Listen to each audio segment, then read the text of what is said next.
সুপ্রিয় শিক্ষার্থীরা, কেমন আছো তোমরা? আশা করি অনেক ভালো আছো। আজকে বিজ্ঞান তৃতীয় শ্রেণীর বিজ্ঞানের নতুন একটা অধ্যায় নিয়ে আলোচনা করব। আমি রিশা, বাংলা টেক অফিসিয়াল থেকে। তো আমার চ্যানেলটিকে যারা এখনও সাবস্ক্রাইব করোনি অবশ্যই সাবস্ক্রাইব করে আমার পাশে থেকো। আজকে অধ্যায় 6, বস্তুর ওপর বলের প্রভাব।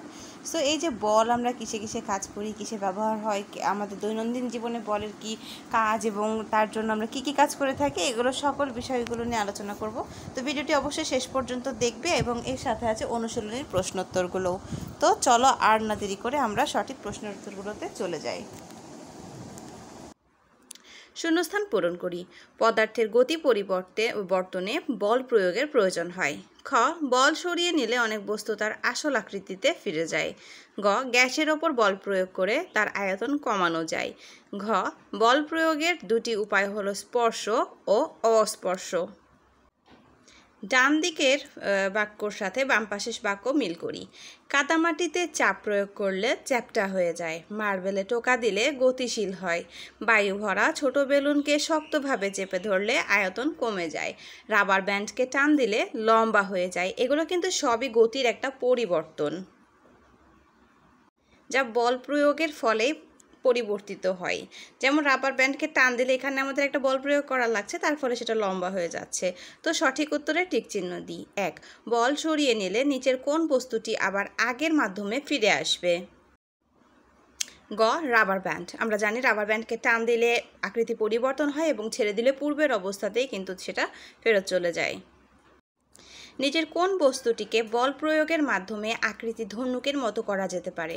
প্লাস্টিকের স্কেল। প্লাস্টিকের স্কেলটিকে আমরা কিন্তু যেভাবে একটা শেপ দিতে পারি, একটু বাঁকানো যায়, কিন্তু আমরা কি অন্যগুলোকে কাদামাটিকে সেরকম শেপ দিতে পারবো না। তাহলে এখানে অ্যান্সার হবে কি প্লাস্টিকের স্কেল।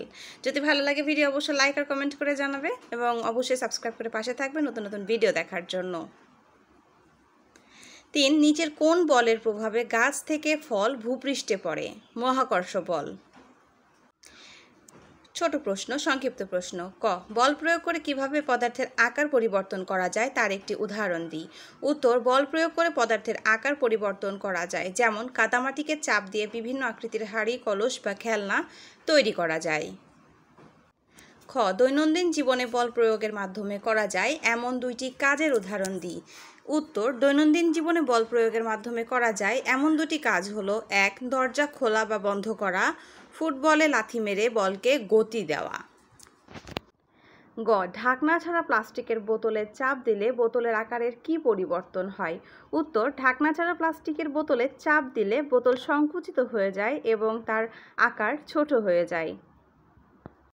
অবশ্যই ভালো ফলাফলের জন্য এই প্রশ্নের উত্তরগুলো নোট করবে এবং আরও গাইড ফলো করতে পারো, যেন একটা ইউনিক কোশ্চেন অ্যান্সার তোমরা তৈরি করতে পারো। এবার আমরা বর্ণনামূলক প্রশ্ন উত্তরগুলো পড়ে নিব। ক, বল প্রয়োগের ফলে পদার্থের কয় ধরনের পরিবর্তন হয় এবং পরিবর্তনগুলো কি কি? উত্তর, বল প্রয়োগের ফলে পদার্থে প্রধানত 2 ধরনের পরিবর্তন ঘটে। 1, আকৃতিগত পরিবর্তন। যখন কোনো বস্তুর ওপর বল প্রয়োগ করা হয় তখন তার আকার বা আকৃতি পরিবর্তিত হতে পারে, যেমন কাদামাটিকে চাপ দিয়ে হাঁড়ি বা কলস তৈরি করা। 2, গতিগত পরিবর্তন। বল প্রয়োগের ফলে কোনো বস্তুর গতি শুরু হতে পারে, বন্ধ হতে পারে, দিক পরিবর্তন হতে পারে বা গতি কম বেশি হতে পারে, যেমন ফুটবলে লাথি মারলে বলের গতি শুরু হয় বা দিক পরিবর্তন হয়। খ, কলম দিয়ে কাগজের ওপর লেখা হলো স্পর্শ বল। কেন? উত্তর, স্পর্শ বল সেই বল যা সরাসরি কোনো বস্তুর সংস্পর্শে এসে প্রয়োগ করা হয়। যখন কলম দিয়ে কাগজে লেখা হয় তখন কলম সরাসরি কাগজের ওপর বল প্রয়োগ করে। এই বল প্রয়োগের ফলে কাগজে কালি বসে এবং লেখা হয়। যেহেতু কলম কাগজের সংস্পর্শে থেকে বল প্রয়োগ করে, তাই এটি স্পর্শ বল। গ, একটি মুখ খোলা প্লাস্টিকের বোতলে হাত দিয়ে বল প্রয়োগ করলে বোতলের কি পরিবর্তন ঘটে এবং পরিবর্তনের কারণ কি? উত্তর, যখন একটি মুখ খোলা প্লাস্টিকের বোতলে হাত দিয়ে বল প্রয়োগ করা হয় তখন বোতল সংকুচিত হয়ে যায়। পরিবর্তনের কারণ: বল প্রয়োগের ফলে বোতলের গঠন পরিবর্তিত হয়, কারণ প্লাস্টিক নমনীয় এবং বাহ্যিক চাপের ফলে তার আকৃতি বদলে যেতে পারে। আবার বোতলের ভেতরের বাতাস কিছুটা বেরিয়ে যায়, যার ফলে বোতল সংকুচিত হয়। যদি চাপ তুলে নেওয়া হয় তবে কিছু ক্ষেত্রে বোতল আবার আগের অবস্থায় ফিরে আসতে পারে, তবে বেশি বল প্রয়োগ করলে এটি স্থায়ীভাবে আকৃতিগত পরিবর্তন হয়ে যেতে পারে।